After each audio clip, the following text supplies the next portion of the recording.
Welcome to the Deep Dive. Today we're looking into a truly disturbing case from Mie Prefecture in Japan back in 2009. It's often called the Yamada Family Incident. It's a story that really shows how one desperate act, fueled by greed, can just completely shatter a family. And the detail that always stands out, the really bizarre hook here, is how the killer actually used the family's own pet cat to get inside the house. It's just incredible. And the outcome was horrific. 2 people murdered, the family cat also killed, and 1 son left as the only survivor. It really shook people in Japan, partly because of the brutality, but also because, well, the police investigation had this catastrophic failure right at the start. Failure? How so? The killer was actually in the house when officers first arrived, but they made a split-second wrong assumption and basically let him run out the back door. That mistake led to a 3-year cold case and, understandably, really damaged public trust. Wow. Okay, let's walk through how this unfolded. It started on the morning of May 2nd, 2009, right? That's right. The first sign something was wrong was when Masakazu Yamada, the older son, didn't show up for work at his bakery job in Kameyama. And he was usually very punctual. Extremely. So his fiancée, who worked there too, got worried pretty quickly. She tried calling his cell, then the family home where he lived with his mother Kihoko and younger brother Izo. No answer. Nothing. So the boss actually drove over to the Yamada house to check on him. What did he find? Silence. The house was dark, no TV, no sign of movement. He rang the bell, waited, but... well, he was worried about legal issues, trespassing and such, so he eventually just went back to the bakery. Understandable, perhaps, but still. It was Masakazu's fiancée who really pushed it. She insisted something was seriously wrong. She knew his mother, Kihoko, would almost certainly be home then. The silence just wasn't right. So they called the police. They did. They reported their concerns. And when the police got there, well, they approached the house, knocked, announced themselves. After a bit, they started hearing sounds from inside. Strange sounds. Yeah, described as muffled, like, and also this repetitive thudding, a rhythmic thudding sound. Okay, the muffled sounds suggest someone was gagged. Exactly. Realizing someone might be in danger inside, they made the decision to force entry. They broke down the door. And inside, they found a man in the living room, just completely covered in blood. Oh, wow. Yeah, he was blindfolded with some kind of cloth, maybe a shirt, gagged with tape, and his hands and feet were bound. So he was the source of the thudding. Yes. That was the younger son, Izo Yamada. He had apparently just regained consciousness and was trying desperately to get attention, literally hopping towards the front door while tied up. Unbelievable survival instinct. Absolutely. He was rushed to the hospital. He had 6 slash wounds to his neck. He could only tell them he'd been attacked the night before when he got home late. He didn't know where his mother or brother were. Okay, but you mentioned a crucial police error happened around this time. Right. This is where it goes wrong. While dealing with Isao, the officers noticed another man huddled in a corner of the same room, curled up, silent. Okay. And they just assumed, without really securing the scene or thinking critically, they assumed this must be the missing older brother, Masakazu, obviously traumatized, so they approached him to help. But it wasn't Masakazu. No. The man panicked as they approached, jumped up, bolted for the back door, and just sprinted off into the neighborhood. And the police let him go. Because they thought they were dealing with a terrified victim fleeing the scene. They actually put out an alert to find the fleeing brother, Masakazu. Oh, no. Yeah. They were searching for a victim who wasn't actually missing, while the real killer was getting away. A critical failure in assessing the situation. So when did they find the real Masakazu? Tragically, soon after, they continued searching the house, went upstairs, and found Masakazu, 26 years old, dead in his bedroom. How? How had he died? Massive trauma, particularly to his neck and face. Just brutal, disfiguring injuries. Reports mention damage aimed at the lungs and chest, too. Intense violence. So then the awful realization must have sunk in. Exactly.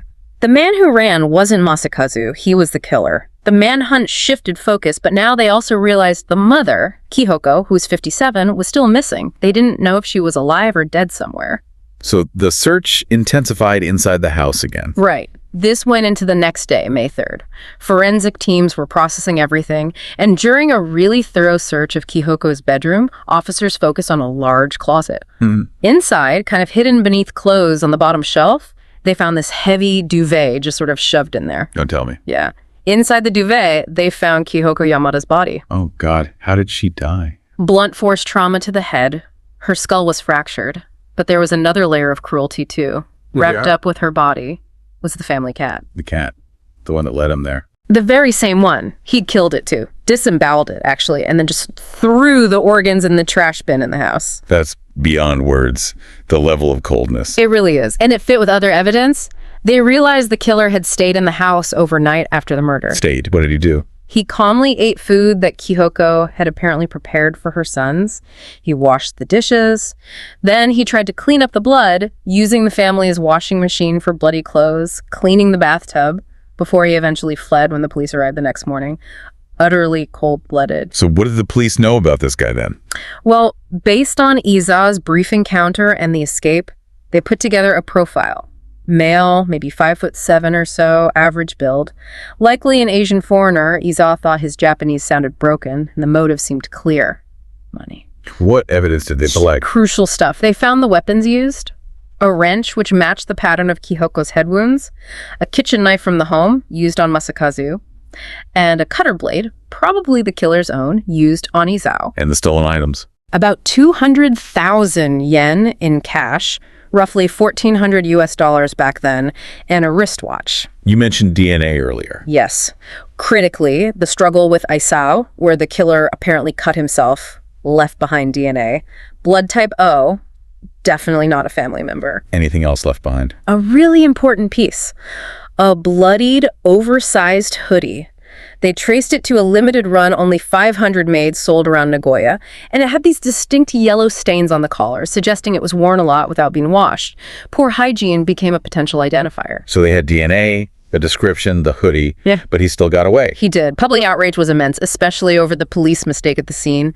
A reward was offered, tips came in, but nothing panned out. The trail went cold. For how long? 3 years, it became a frustrating cold case. But then there was a break. Not related to the Yamada case directly. Exactly. Pure chance, really. On October 19th, 2012, police arrested a Chinese man, Lin Zhenhua, 29 years old, for stealing a car. Just routine All style. right, standard procedure involved. Taking a DNA sample. I know, guess. Bingo. Lin Zhenhua's DNA was type O, and it was a perfect match to the sample recovered from the Yamada house 3 years earlier. Wow. So after all that time, a routine arrest broke the case wide open. Did he confess? Under intense questioning, yes. He eventually confessed to the robbery and the murders. So who was Lin Zhenhua? What led him to do something like this? While his background provides some context, there's certainly no excuse. He was an only child from China. His parents were civil servants, apparently put a lot of pressure on him to succeed academically. Okay. He didn't get into a top university in China, which was seen as a huge failure. So he moved to Japan in 2003, hoping to study economics and sort of redeem himself in his family's eyes. Japan was his last chance, as he saw it. That's a lot of self-imposed pressure. Immense pressure, and life in Japan turned out to be really hard for him, socially and especially financially. But he refused to ask his parents for money. He saw that as admitting defeat, admitting he was a failure. So he struggled financially. Massively. It led him down a really dark path. He started dumpster diving for food. Then he moved on to petty crimes, like stealing rice balls from stores. These thefts actually got reported in local newspapers, which isolated him even more. And this escalated. It seems the financial pressure just kept building. He had falling grades, accumulating fines for these petty thefts. And then there was one specific fine, 20,000 yen, that became critical. He had to pay it by mid-May 2009, or he faced jail time. Ah, so that was the tipping point, the deadline. It appears so. That imminent threat of prison seems to be what drove him to plan a robbery. He needed cash fast. And his confession detailed the night itself, how he chose the Yamada house. Yes. He explained that on the night of May 1st, 2009, he was out looking for a target, armed with the wrench and the cutter blade.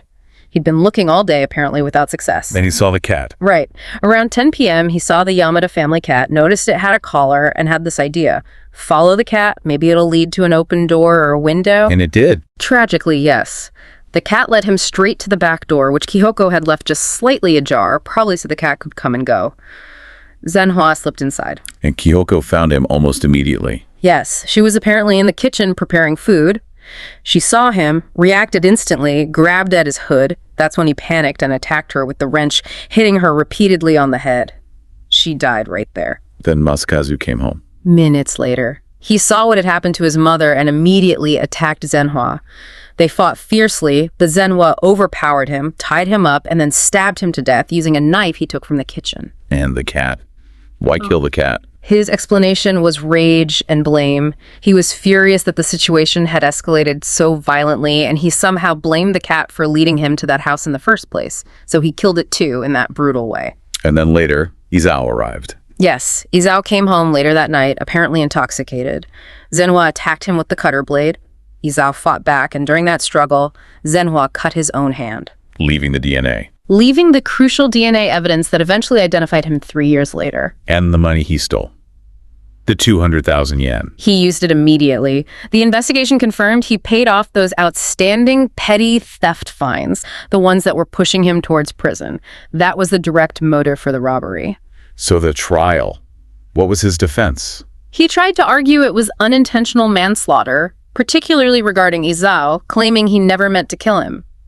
But the prosecution argued strongly for premeditated robbery leading to murder. And the family's reaction. Izao, the survivor, and Masakazu's fiancé were adamant. They demanded the death penalty. It was apparently very emotional in court. Zhenhua's parents even came from China and apologized directly to Izao. What was the final verdict? Lin Zhenhua was found guilty and sentenced to death on February 20th, 2015. Was that appealed? Yes, but the sentence was upheld by the Supreme Court in 2018. He's currently on death row at the Nagoya detention house awaiting execution. It's just such a devastating story. The cascade of events stemming from that initial pressure, the shame, the inability to ask for help. Absolutely. It wasn't just a random, senseless crime, although it was certainly senseless to the victims. It was the end point of this terrible spiral. Extreme pressure, both social and self-imposed, combined with this profound inability or refusal to seek help. And that ultimately led him down a path where robbery seemed like the only option, and then murder became the horrific outcome. It really highlights the importance of, well, mental health awareness perhaps, but also just acknowledging struggles before they fester and explode into something irreversible. His desperate need to avoid admitting failure, even just asking for money, directly contributed to this tragedy. A chilling reminder of how hidden desperation can lead to the darkest places. And of course, a stark lesson about the need for absolute rigor from law enforcement at a potential crime scene. That initial mistake had such profound consequences. Indeed, a tragic intersection of personal crisis and procedural error. We hope you found some valuable, if somber, insight in exploring this case with us today. It's a complex story with enduring lessons. Thank you for joining us for this deep dive. Before you go, if you found this story compelling, please do like, share, and subscribe to our channel, Horror Doc, for more true crime stories and analysis. We appreciate your support.